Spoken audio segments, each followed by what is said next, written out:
So ayan mga kapatid, magluluto tayo ngayon ng ginataang kalabasa at saka sitaw with mixed seafood na sahog, okay? Yung mga ingredients natin ngayon ay kalabasa, sitaw, mixed seafood, properly thawed yan, galing sa frozen, isang malit na sibuyas, isang butil ng bawang, at saka luya. Meron din tayong gata, of course, isang lata yan. Pero syempre mas masarap pag fresh na gata sa Pinas. And meti leaves. Wala po tayong malunggay leaves, kaya yan po yung ginamit natin ngayon. So, ngayon maglalagay lang tayo ng 1 teaspoon of 100% coconut oil kasi huwag po tayo masyadong gumamit ng oil. As much as possible, we should avoid using oil pero dahil nga sa maggigisa tayo ng seafood, 'di ba? Malansa siya. So, kaya yan, konting-konti lang, 1 teaspoon, 'di ba? Nag-spread lang siya sa bottom ng pan natin. So, ganyan lang po kakonti yung gagamitin natin na oil. Put our onion.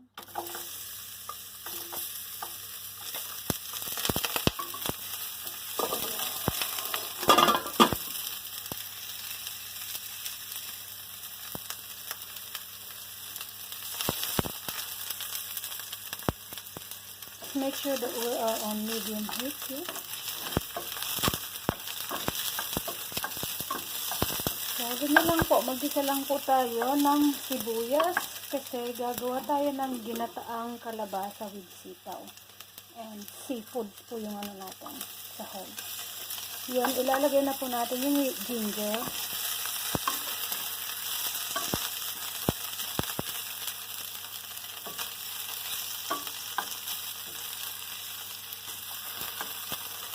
And of course, yung garlic po. Pinakauli yung garlic kasi siya yung pinakamadaling maluto. Okay, para hindi siya masunog.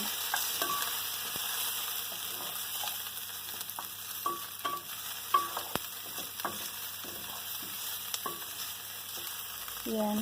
Isutay lang natin siya ng about a minute or until all the spices are golden brown. Okay. So, ngayon, ilalagay na po natin yung seafoods natin. Okay, so depende po sa inyo kung ano po yung sahog na gagamitin nyo. Sabi nyo pong gamitin ang pork. Pero dito gagamitin natin ang seafood. Konti lang. Okay, mixed seafood po yan. Isutay po natin siya ng konti.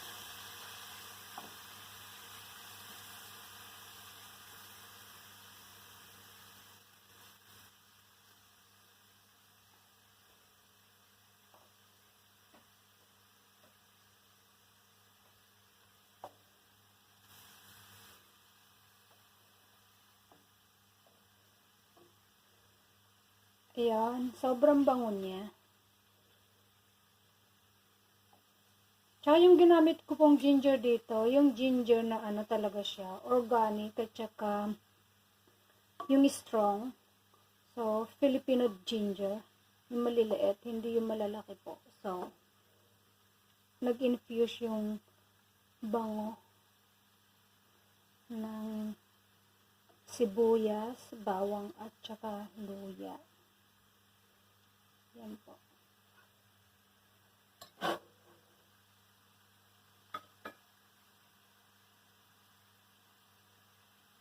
Gisa natin yan ng around 2 minutes. So, yan, ready na po. Ngayon, ang gagawin natin dyan is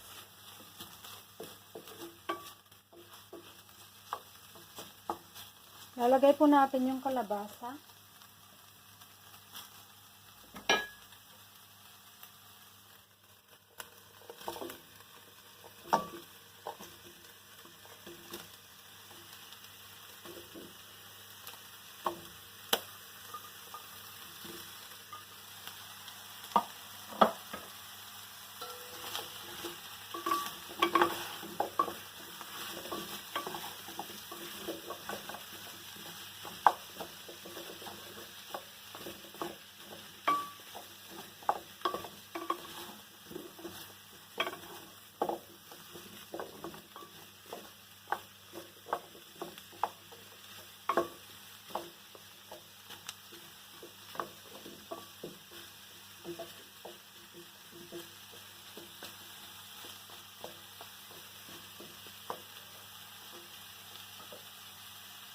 Ngayon, ilalagay po natin yung gata.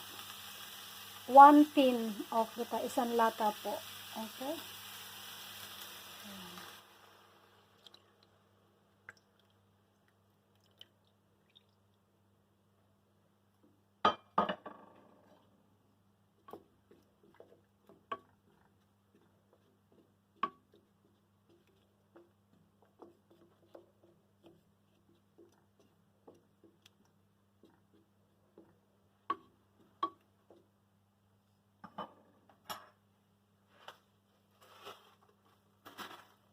Then, maglagay lang po tayo ng isang teaspoon ng Himalayan salt. So, wala po kasi tayong patis, kaya usually yun yung gagamitin, pero dahil wala tayong patis, salt na lang po. And of course, is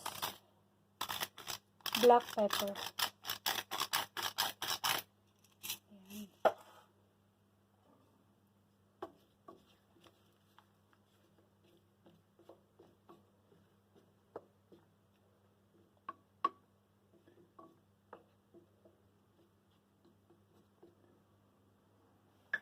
So, pakukulaan natin yan ng about 2 minutes din, bago natin ilagay yung sitaw.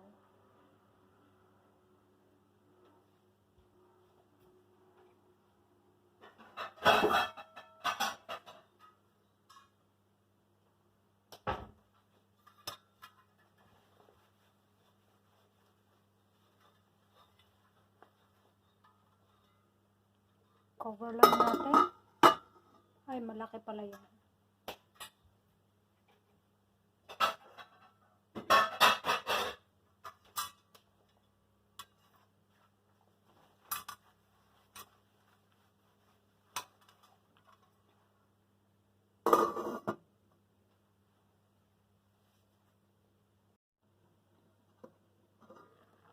Ayan, kumukulo na siya.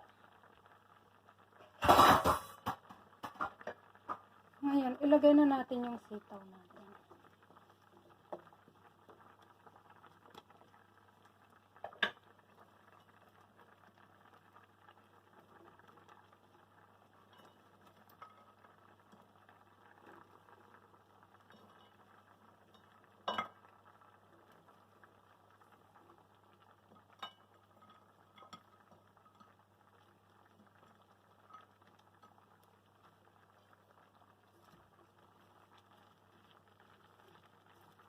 Dahil nga gamit natin yung salad master, so mabilis lang pong maluto ito sa medium heat. So ngayon, ilalagay natin dyan, ayan. Tapos, idadagdag ko na rin yung leaves natin. Wala akong daon na malunggay, pero ito, methi leaves. So yan, yun lang siya sa ibabaw.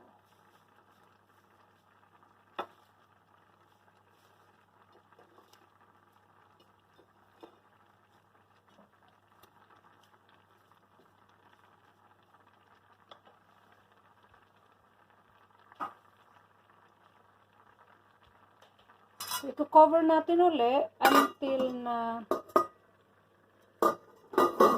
tumunog po itong itong valve natin. So, pag tumunog yan, i-turn off na natin and then wait for 10 minutes. Okay na yung ulam natin. So, yun.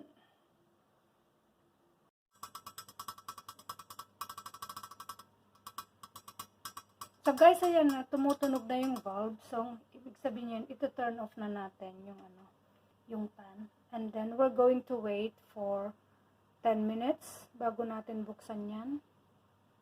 Okay.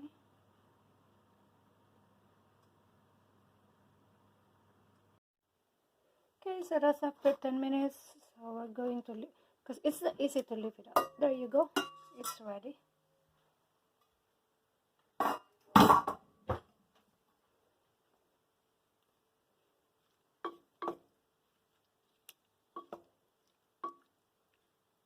Yeah, it's good.